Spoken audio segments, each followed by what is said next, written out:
दिसंबर में जिन्हें भ्रष्ट बताओगे, जनवरी में कहोगे साधु हैं, दिवंगी नहीं। अब ये यूपी में ये मामला ठीक है, उत्तराखंड में आप ये पूछ रहे हो कि कौन प्रधानमंत्री होगा? आपका दिमाग खराब है? हम लोग देश बचाने आए हैं। तो दूसरा बोलता था संविधान बचाने आए हैं, तीसरा बोलता था गरीब के लिए लड़ने आए हैं, चौथा कहता था हम तो किसान के लिए। उनसे पूछो जाके अशोक गहलोत से, और पूछो जाके कमलनाथ से, और पूछो जाके भूपेश बघेल से, वो बताएंगे क्या इंडिया क्या जापान। क्या कहा था भूपेश बघेल ने अरविंद केजरीवाल के लिए? जब सारे दल एक साथ मिल के आ गए और सब साथ चुनने का निर्णय लिया कि बहुत मजबूत जोड़ है, बीजेपी कुछ भी कर ले टूटेगा नहीं, जितनी भी क्षण कर ले, जो भी बात कर ले, जब बीजेपी अपना दल सपना दल इसका दल।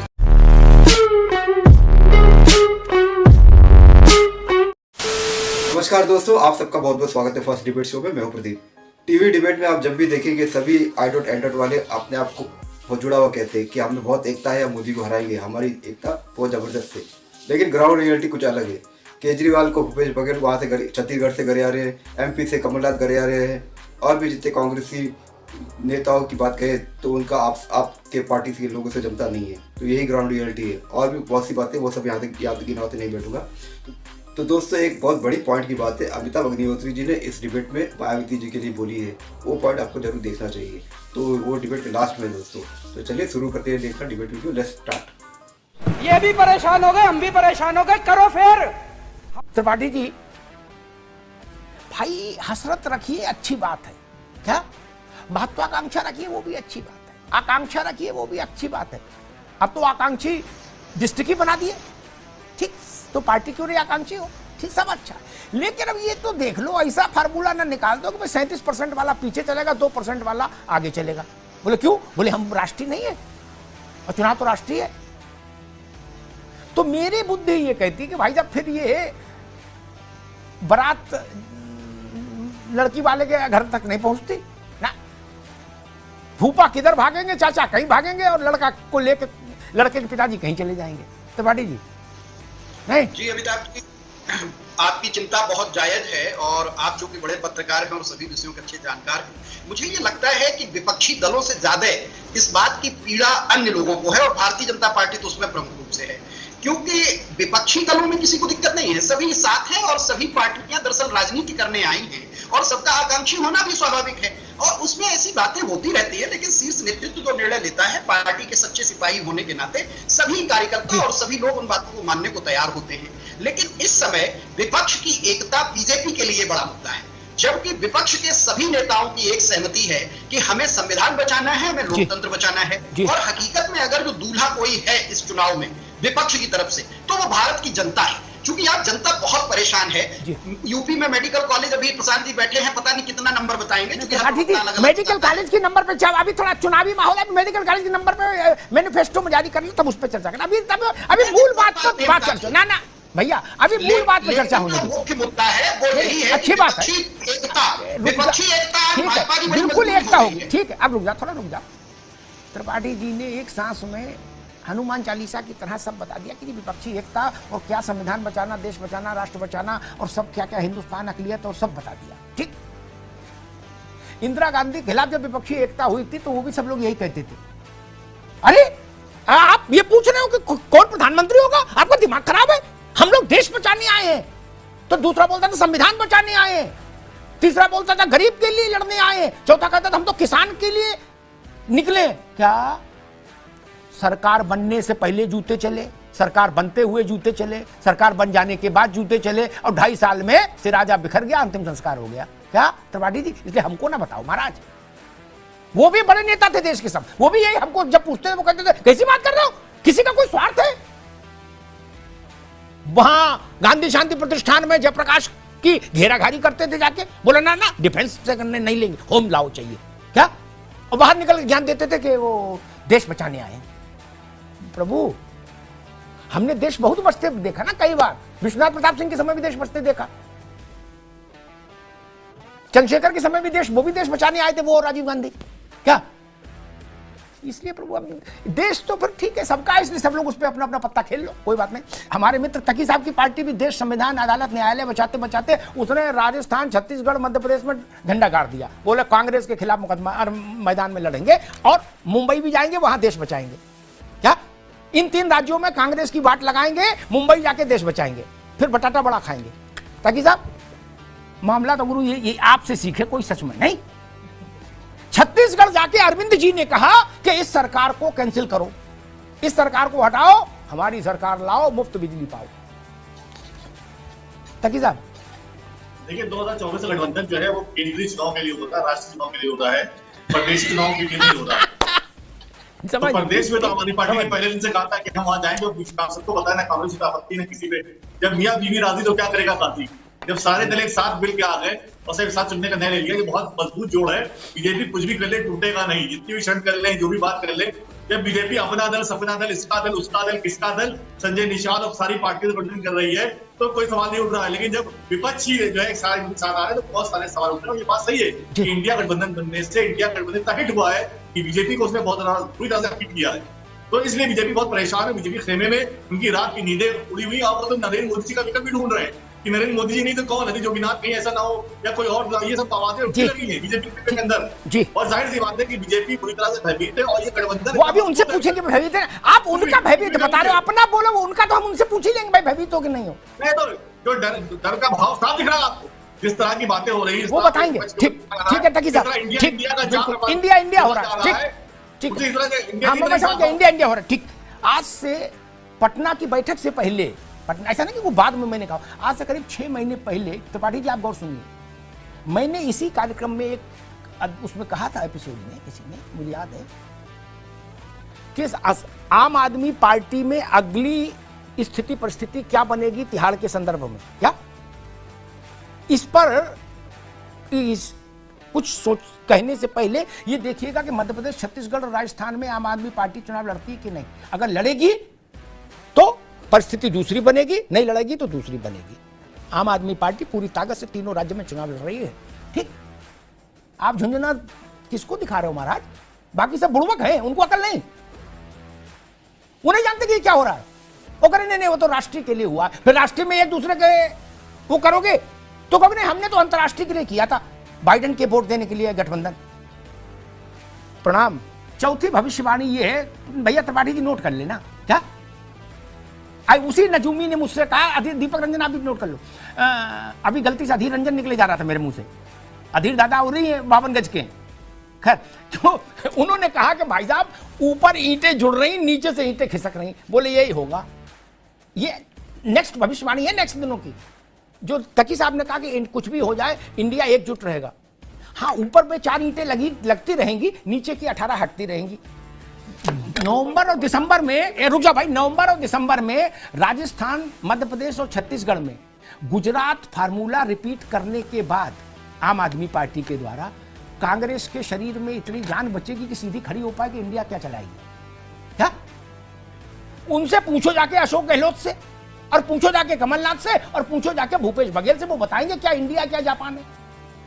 क्या कहा था भूपेश बघेल ने अरविंद केजरीवाल के लिए? अभी मैं बोलूं और आप बता रहे हो इंडिया है जी। अरे प्रभु रुक जाओ। खैर दीपक रंजन एक बात बताइए, कॉमन आदमी की दृष्टि से सोचिए, छोड़िए आप पार्टी से हैं, जब दिसंबर में एक दूसरे का राजनीतिक तौर पर चीर हरण होगा मंच से और मंच के नीचे, और धर तेरे की होगी, जूते चल रहे होंगे दबादब 3 राज्यों में, क्या उसके बाद अचानक से रिजल्ट आने के बाद आप लोग होली मिलन कार्यक्रम आयोजित कर लेंगे और जनता भरोसा कर लेगी, क्या भाई? नवंबर में आप कह रहे होगे ना कि भूपेश बघेल की सरकार चोर है।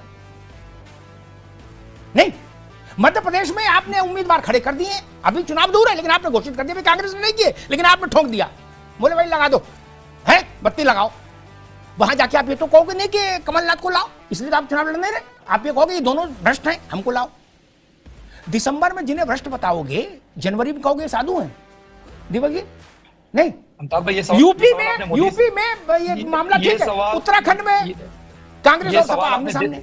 ये सवाल आपने, चलिए कब आगे क्या होगा क्या नहीं होगा, लेकिन अभी वर्तमान का जीता जागता उदाहरण, हिंदुस्तान के सबसे बड़े पद पे बैठे प्रधानमंत्री नरेंद्र मोदी जी से क्या आपने सवाल पूछने का काम किया था कि 4 दिन पहले तुम्हारे लिए अजीत पवार सबसे बड़े भ्रष्ट थे, 4 दिन बाद तुमने उनको डिप्टी सीएम कैसे बना दिया? 4 दिन पहले तुम्हारे लिए छगन भुजबल सबसे भ्रष्ट थे, आज तुमने उनको अपने महामंत्री कैसे बना दिया? तो ये सब शायद सिद्धरमैया की, बाकी जो हेमंत बिस्वा शर्मा के लिए आपने नहीं, सिद्धरमैया का भी ठीक पूछ रहे हैं, मैं समझ गया कांग्रेस के लिए क्या समस्या है। ना नहीं, जैसे आप हमको अधीर रंजन बता दे रहे थे उसी तरीके से हो जाता है। और प्रशांत भाई, हमको लग रहा है कि विपक्ष को किसकी कितनी सीटें मिलेंगी, कौन आएगा कौन नहीं आएगा, इन्हीं सभी लोग इसी में उलझे रहे और हम लोग बहुत आगे निकल चुके हैं और 31 तारीख को बहुत सी चीजें फाइनलाइज हो जाएंगी। उसके नेक्स्ट बैठक में सारी चीजें आप लोगों को क्लियर कर दिया जाएगा। ठीक, आगे क्या होगा क्या नहीं होगा फिर उस पर डिबेट होगी। डिबेट होगी। ठीक, अधीर भैया रुको, दीपक बाबू, अच्छा रोज होगी बैठ के त्रिपाठी जी। अधीर भैया, हाँ, ठीक है त्रिपाठी जी, दीपक ने कहा कि हम लोग बहुत आगे निकल चुके हैं। इतना आगे तो नहीं चलेंगे कि जहां से पॉइंट ऑफ नो रिटर्न आ जाए क्या? आगे भी थोड़ा लिमिट में। ये दरअसल जो हम लोगों के साथ चलने को आगे निकलने की बात कही गई और हम लोग साथ चल रहे हैं और बराबर साथ चलेंगे। और राजनीति में बहुत सारी चीजें समय के साथ तय होती हैं, यहाँ भी बहुत सारी चीजें समय के साथ तय होंगी। और निश्चित तौर पर आप यह मान के चलिए कि हम लोग जनता के हित के लिए लड़ रहे हैं, सबके हित एक हैं और एक ही नियम है कि अगर जो समान हित हैं तो हम एक साथ हैं, अगर जो विपरीत हो तो हित होंगे तब। अगर जो भाजपा हमारे साथ आना चाहे तो कभी नहीं आ पाएगी, हम कभी नहीं चाहते कि वो आए। ऐसी पार्टी जो लगातार झूठ बोलती हो, छद्म करती हो, जो लगातार जनता के अहित के काम करती हो, ऐसे लोगों के साथ हमारा गठबंधन नहीं हो सकता। लेकिन बाकी जो पार्टियां हैं क्षेत्र में अलग अलग जगहों पे काम कर रही हैं, आम आदमी पार्टी भी लगातार अपने एजेंडे को लेकर आगे बढ़ रही है और वो काम कर रहे हैं, तो उनका स्वागत है। समाजवादी पार्टी लगातार स्वागत तो है भैया। एक मिनट जी, एक छोटी हमारी शंका निवारण करते चलो आप लोग, तो फिर अच्छा रहेगा। अभी जब इन्होंने आपको टॉर्चर किया आम आदमी वालों ने, तो कांग्रेस ने दिल्ली प्रदेश कांग्रेस की लीडरशिप से कहा कि गवर्नर एलजी के साथ सुन तो लो भाई, आप बाद में बोलना तो खंडन करना, अभी तो सुन लो। मेरा दिमाग से सवाल भी निकल जाता है यार। आपने उनसे कहा लोकल लीडर से कि जाओ और 10-20 पन्ने टाइप करा के अरविंद केजरीवाल की सरकार के भ्रष्टाचार के कच्चे चिट्ठे गवर्नर लेफ्टिनेंट गवर्नर क्या खोद दे के आओ और ANI पे बाइट दो कि भ्रष्ट है सरकार। क्या उसके बाद आप कह रहे हो कि अमिताभ जी फूट डालने की कोशिश मत करिए, हम लोग एक ही खून है, एक ही भाई हैं, जान दे देंगे एक दूसरे की, और हो रहा है जान ले रहे हैं। एलजी के यहां कांग्रेस ऑफिशियली ये चिट्ठी दे के आई कि केजरीवाल की सरकार भ्रष्ट है। दीपक रंजन जी, मसला वही है कि फिर सुनने में आ रहा है कि सपा को छोड़कर, बात को समझिए, गंभीर बात कह रहा हूं, सपा को छोड़कर अब चलिए खोल लेते हैं। मेरी जानकारी है कि कांग्रेस के एंड पर मायावती जी को नॉक किया गया, बताइए क्या? और मायावती को नॉक करने का मतलब 80 में 40 तो इधर हो गई, बिना बैठक किए क्या? और जितनी ज्यादा बैठक करोगे उतनी में वो उनकी तरफ वो ज्यादा सीटें खींचती जाएंगी क्या? 40 तो इनिशियल हो गया ओपनिंग अकाउंट की, 40 में तो हम लड़ेंगे ही क्या? अभी आपका और उनका जब हुआ था संबंध विच्छेद क्या, तो कैसी स्थिति बनी थी देखा ही था। और उत्तर प्रदेश का कोई भी अलायंस हो, ये बड़े महत्वपूर्ण बात है, उसमें अगर मायावती है तो मायावती ही लीड करती है क्या? इससे तो कोई नहीं इनकार कर सकता। वो कांग्रेस के साथ गई नरसिंह राव के समय में, तब भी उन्होंने लीड किया, तब जितेंद्र प्रसाद जैसे लोग भी उनके पीछे चले। बीजेपी में गई तो कल्याण सिंह सहमत नहीं थे, लेकिन बाकी पार्टी उनके पीछे चली, वही नेता रही। अखिलेश यादव के साथ 19 में अलायंस किया, अखिलेश यादव पीछे, वो आगे नहीं। उनसे छोटी कुर्सी लगेगी फिर सबकी, चाहे अखिलेश यादव हो, चाहे राहुल गांधी हो, चाहे प्रियंका गांधी हो। जी मैं बताता हूँ अमिताभ भाई, आपने नॉक करने की बात कही तो मैं समझता हूँ कि भारतीय जनता पार्टी विगत कई महीनों से उनको नॉक कर रही है। नॉक करना दूर, उनके वहां एकदम बिल्कुल माथा टेके हुए। तो क्या आपने प्रशांत पटेल जी से आपने क्वेश्चन जानने की कोशिश की कि 40 में तो वो रहेंगी, बाकी 40 में तो अपने लोगों को कहां लेकर के जाओगे? क्योंकि रात रात नॉकिंग है ना, भारतीय जनता पार्टी भी बहुत दिनों से नॉकिंग कर रही है इनके दरवाजे पे, गायत्री जी के दरवाजे पे, बहन जी के दरवाजे पे। तो ये सवाल आपको प्रशांत पटेल जी से पूछना चाहिए कि क्या 40 में उनको नहीं, आपने कहा ना कि देखिए ये सही है कि हमने भी बड़ा दिल दिखाते हुए 2019 में मैंने उनको 38 सीटें दी थी समाजवादी पार्टी ने, और खुद 37 सीटों पर लड़ी थी। तो आपने कहा ना कि 40 में बहन जी कभी समझौता नहीं करेंगे, उनकी कुर्सी बड़ी रहेगी, और उसके बाद बड़े बड़े नेताओं की कुर्सी उनसे छोटी लगती है क्योंकि उनका राजनीतिक इतिहास रहा उनको से। लेकिन आपने, जैसे आपके सूत्र ने, आपने कहा ना आपकी जानकारी, इसी तरीके से मेरी जानकारी में है कि भारतीय जनता पार्टी भी बिल्कुल माथा टेके हुए वहां, नॉक करना तो दूर, ठीक है, माथा टेके हुए। अब मैं एक उत्तर दे दूं इसका, ठीक, अब रुक जाओ, मैं उत्तर दे दूं, वंस फॉर ऑल सेटल हो जाए विषय। ये बात आप नहीं बोल सकते, इसलिए नहीं बोल सकते, आपने, प्रवक्ता ने नहीं, पार्टी ने अधिकृत तौर पर लिखित में कहा, ऑफिशियल स्टेटमेंट, कि मायावती बीजेपी की भी टीम है, बीजेपी के अधीन काम करती है, और 2014 से आज तक समाजवादी पार्टी को हराने की सुपारी ली है उन्होंने भाजपा से। तो भाजपा के अधीन है, बात सुनो भाई, जब भाजपा के अधीन है मायावती, तो भाजपा उनके यहां मत्था क्यों टेकेगी? गलत बात, मतलब अपनी अपनी बात को भरोसा नहीं टिकते हो। तीन बार मायावती जी ने ना आपको अभी दीपक रंजन अब समझदारी इस काम करो, या तो ये मत बोलो मायावती बी टीम है, और अगर ये बोल रहे हो मायावती बी टीम है तो भाजपा उनके मत्था क्यों टेकेगी भैया, ये मसला है। इसलिए और एक बात, ऊंची कुर्सी की आई तो एक मैं चित्र दिखाई देता हूँ, वो भी वंस फॉर ऑल है, मतलब यूपी की सियासत में ऐसा चित्र शायद ही कभी आया हूँ गेस्ट हाउस कांड के पास, मैनपुरी में नेताजी के चुनाव में। तकी साहब आप भी सुनो, आपका भी ज्ञान वर्धन होगा। यूपी में मालूम है मुझे, आप भी कुछ ना कुछ कर ही रहे हो अंदर अंदर, तो आपके लिए भी मैनपुरी में मायावती जी गई, त्रिपाठी जी आप भी सुन लो। क्या अजीत सिंह जैसों को चढ़ना मुश्किल हो गया मंच पर, लिखते भी जाओ, नोट भी कर लो चाहो। क्या जयंत नहीं, अजीत सिंह जैसों को, क्या मुलायम सिंह, अखिलेश यादव, सब जितने लोग थे सबकी कुर्सी छोटी थी मायावती से। क्या त्रिपाठी जी बोलो सियावत रामचंद्र की जय। हमने देखा मित्र, इसलिए बोल पाते हैं, हमको क्या बताओगे ज्ञान गणित। अपनी कुर्सी में ऊंची लगा लूंगा। अरे कोई मेरे कार्यक्रम में आया, नेताजी के लिए सभा करने कोई आया है, ठीक है। और अच्छा चलो इसका भी खंडन कर दूं ताकि दीपक रंजन के लिए आगे के लिए अच्छा रहे, इसका भी खंडन कर दूं। रुक जाता कि साहब, बसपा के उम्मीदवार के 11 सीटों पर ज्वाइंट कैंपेन हुआ था मायावती और अखिलेश जी का। दीपक रंजन जी चेक कर लीजिएगा कि गूगल से, गलत नहीं निकलती मेरी बात। बसपा के उम्मीदवार के यहां भी जब मायावती गई कैंपेन करने तो भी उनकी कुर्सी बड़ी रही, अखिलेश यादव की छोटी। इसलिए ये मत बताओ हमको कि ना हम कोई बात बोलते हैं तो ठोक मजाक बोलते हैं मित्र, ठीक है। और अभी हमने ये तो बताया ही नहीं, लखनऊ में रहने वालों को पता होगा कि टाइम तय था सीताफल की कद्दू की आइसक्रीम, मैं तो सुना नहीं साली, पहली बार मैंने सुना कि कद्दू की भी आइसक्रीम होती है। कद्दू की आइसक्रीम हाथ में, क्या, और 15 मिनट गेट नहीं खुला। क्या ये तो मैंने भी बताया नहीं, 15 मिनट गेट नहीं खुला, सैकड़ों कैमरा इकट्ठे हो गए, जलालत हो गई, मलालत हो गई, तब जाके गेट खुला। क्या गलत कहो तो भैया टोक देना, कहना कि गलत जानकारी है। इसलिए हमको मालूम है जन्नत की हकीकत क्या। तकी साहब आप कुछ कहना चाह रहे थे, आप फरमाओ। कहना चाह रहा था, उत्तर प्रदेश की राजनीति में अगर सुश्री मायावती का सबसे ज्यादा क्रेडिट हो रहा है तो बीजेपी क्रेडिट हो रहा है, बीजेपी पार्टी हो रहा है। उत्तर प्रदेश में मायावती जी कहाँ है, बिल्कुल गायब है, और वो बुरी तरह से चुनाव हारने वाली। पिछली बार सपा के साथ थोड़ी बहुत सीटें आ गई, इस बार उनका पूरा सही कर रहे हैं तो बीजेपी में। सुनिए दूसरी बात ये कि अगर बीजेपी इतनी चिंतित है सुश्री मायावती जी के लिए तो उनके साथ लाइन करो, सीटें नहीं भी उनको। सबसे ज्यादा चिंता मुझे लग रही है बीजेपी के में भाई मायावती जी को लेके। तो अगर बीजेपी इतनी हितैषी है और ये बीजेपी कहती है 80 सीटें जीतेगी उत्तर प्रदेश में, तो मायावती जी को भी 0 सीटें नहीं होती है। तो मुझे ये नहीं कहा कि 75 हम जीतेंगे, 5 मायावती जीतेंगी, तो मेरे 80 की 80 सीटें हम जीतेंगे, मतलब मायावती जी 0 पा रही है। और यहाँ मायावती जी हमदर्दी दिखाते हैं, तो मायावती हमदर्दी कर रहे हैं। अगर बीजेपी को मायावती की इतनी हमदर्दी है तो सीटें दे अपने यहाँ, तो नहीं दे रही अपने यहाँ। जब वो नहीं जा रही इंडिया में नहीं आ रही है तो बीजेपी बाहर से बाहर चला रही है। आ गई। अरे रुक जाओ भाई, मायावती जी का अपना स्वैग है और पुराने लोग उस स्वैग को जानते हैं। वो ऐसा भी कह सकती है कि कौन है जो उधर खड़ा होता जाएगा, अरविंद केजरीवाल है। बोले अच्छा इसको तो बुलाया नहीं था क्या, वो ऐसा भी कह सकती है। उनका स्वैग जो लोग झेले हैं उनसे जाके पूछिएगा, बड़े बड़े नेता झेल चुके हैं। त्रिपाठी जी गलत तो नहीं कह रहा, मैं सबका सम्मान बना रहे इसलिए नाम लेकर नहीं बोलूंगा, ना मैं घटना और नाम और समय बता दूंगा।